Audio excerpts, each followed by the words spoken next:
on the other side of the fucking median, okay? He pulls up behind her, he gets out, what's going on? And she turns around. And when she turns, it was like a physics lesson in action. Because her face, her chest, and her legs went whoom, and then everything around her followed a second later. I was in awe.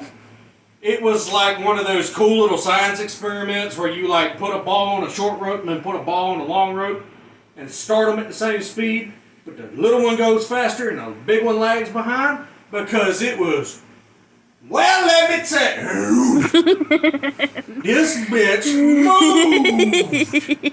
The inertia on display impressed me, but terrified.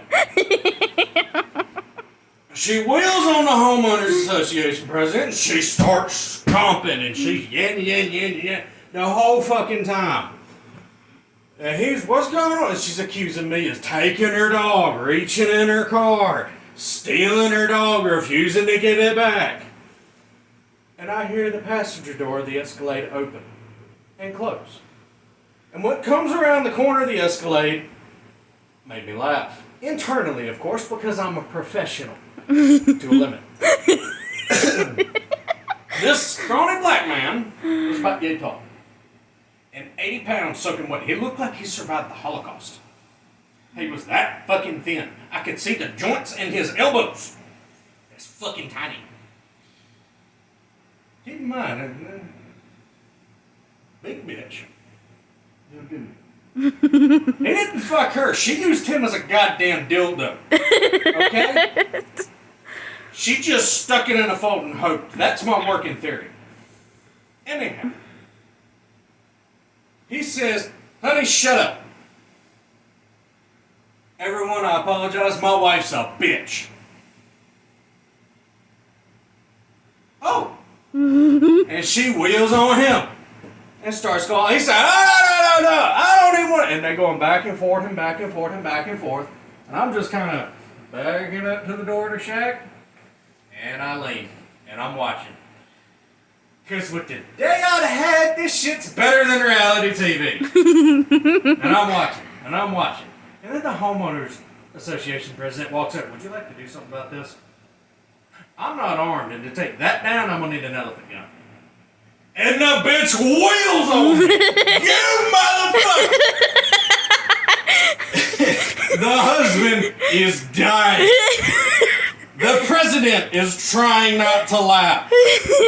The president turns to her. Ma'am, I cannot allow you entry with your current attitude. I need you to leave. The husband, to his credit, I don't know what this man knows. I don't know what ninja jujitsu martial art black magic this little fucker knows. But he looked at her and he said, get in the car, in the deepest voice I had ever fucking heard. And she said, we'll talk about this later. And she spins and melts, fuses with more like the driver's seat of the fucking Cadillac. And manages to force the door shut. And I'm like 1, 2, 3. Finally, she like leans and the whole fucking car is rocking. He gets in. She squeals her tires for 2 feet because the gate's still fucking closed. And I'm sitting there next to the switch. Bye! Gate opens. She squeals her tires for 15 feet to the U-turn. And then squeals her tires out of the fucking subdivision. And the president comes up to her, you know I could have you fired for that, right? Am I? Hell no! Good job staying professional as long as you did. Gets in his car, leaves. About a half hour later, keep in mind my supervisor had been off for like an hour and a half. Half hour later, supervisor comes back up. We need to fill out an official incident report. Fucking paperwork. And she asks for my verbal report. And I am not joking. I have a fucking recording on file to prove it.